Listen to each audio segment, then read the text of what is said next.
आप कोई नहीं छे बचन, आप नहीं सर, आप नहीं, इतने आदमी छे हम ढलिया दैनिक जागरण प्रभात खबर भाई सर, दैनिक भास्कर।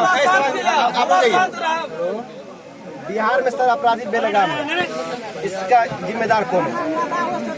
लगातार 71 दिनों से जो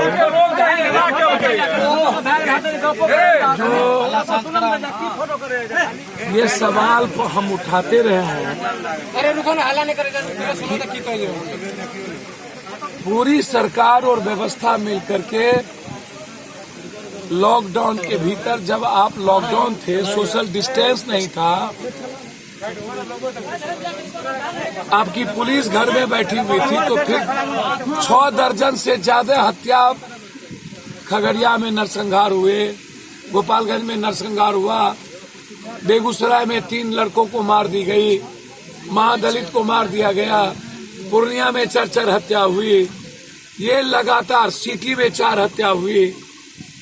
अब रात में हमें जानकारी मिली, अभी सुबह, अब शर्मा जी कोई निर्दोष, कोई मतलब नहीं, कोई दुश्मनी नहीं, जिस तरीके से गले को रेत के मार दिया गया, ये 3 मासूम बच्चे हैं।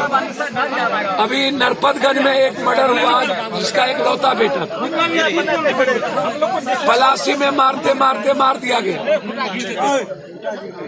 जो हालात हैं, अब मुझे समझ में नहीं आ रही है कि एक तरफ तो आप कोरोना वायरस के नाम पर आपने इंस्पेक्टर राज पैदा कर दिया, दूसरी तरफ कोरोना वायरस के में सड़कों पर आपने 300 से ज्यादा आत्महत्या लोगों ने की, ट्रेन मौत का सौदागर बन गया, श्रमिक ट्रेन 80 लोग उसमें मरे, उससे ज्यादा। क्वारंटाइन सेंटर में लगभग 48 लोग अभी तक मर चुके हैं। और तीसरी तरफ अपराधी और माफियाओं का, सत्ता संरक्षित अपराधी माफियाओं का जब चुनाव नजदीक आया, भाई आप ट्रेन में मौत के सौदागर, क्वारंटाइन में मौत के सौदागर, सड़कों पर मौत के सौदागर, कोरोना वायरस में मौत के सौदागर, एक आखिर क्या कारण है कि पप्पू यादव को ही कोटा से 9 ट्रेन देना पड़ा?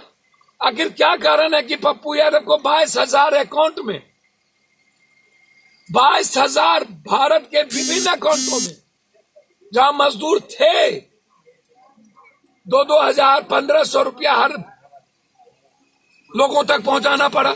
7.5 लाख लोगों को दिल्ली, हरियाणा और यूपी के बॉर्डर पर हमें 15 दिनों का खाना भेजना पड़ा। बस की शुरुआत 30 अप्रैल से मैंने की। 27 लाख मजदूरों को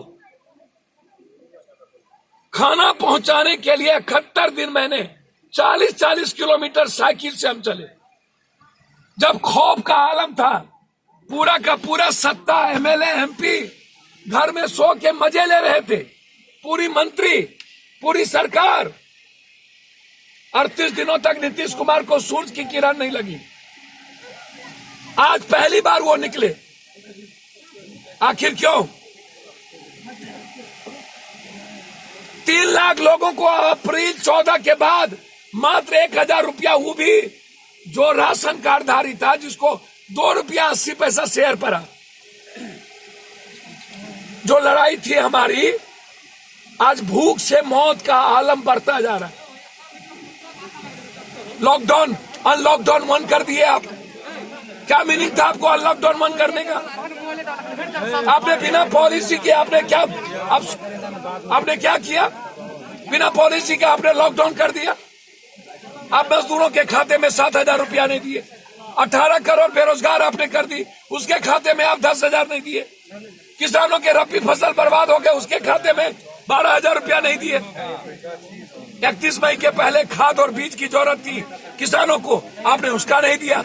मक्का लगभग समझिए कि किसानों की कीमत नहीं लौटेगी, चारों तरफ से आपने बर्बाद कर दी। कहां से खाना खाएगा बाहर से आए हुए प्रवासी और यहाँ के मजदूर? क्या होगा बेरोजगारों का?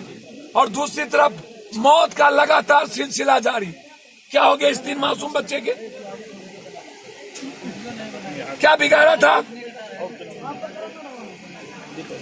इस घटना पर मैं अभी एसपी से बात करूंगा। कल हम आईजी से मिलेंगे। पार्टी की तरफ से 20,000 रुपया हमने परिवार की मदद की है। जरूरत जो भी होगा उससे बढ़ के परिवार के साथ हम बच्ची के साथ रहेंगे, लेकिन इस परिवार को न्याय मिले इसके लिए आईजी से हम उच्च स्तरीय जांच के साथ चार्जशीट अविलंब हो और एसपीडी ट्रायल करके उसकी सजा। मैं धन्यवाद देता हूं यहाँ के सामाजिक लोगों को, मेरे नेता है दद्दू जी और लोग, जिन्होंने लगातार फोन करके उन्होंने हमें खबर दी कि इस तरह की घटना घट गई। थाना वाला कुछ नहीं, कल 15 कार्रवाई होगी और 3 से 4 दिनों के अंदर कार्रवाई होगी। यदि नहीं हुआ तो फिर हम जो लड़ाई पप्पू यादव की है, एक है जन क्रांति अपराधी माफियाओं के खिलाफ और एक है दूसरी मजदूर क्रांति इस भूख के खिलाफ। इसलिए यह दुखद घटना है और इस पर निंदा से नहीं होगा, उस पर कार्रवाई से होगी। हम इस परिवार के साथ खड़े। सर 14 रोज गुजर गए, आज तक सर एक भी सर पहला दिन हमारा जानकारी दिलो। आज सुबह में हमको जानकारी मिली।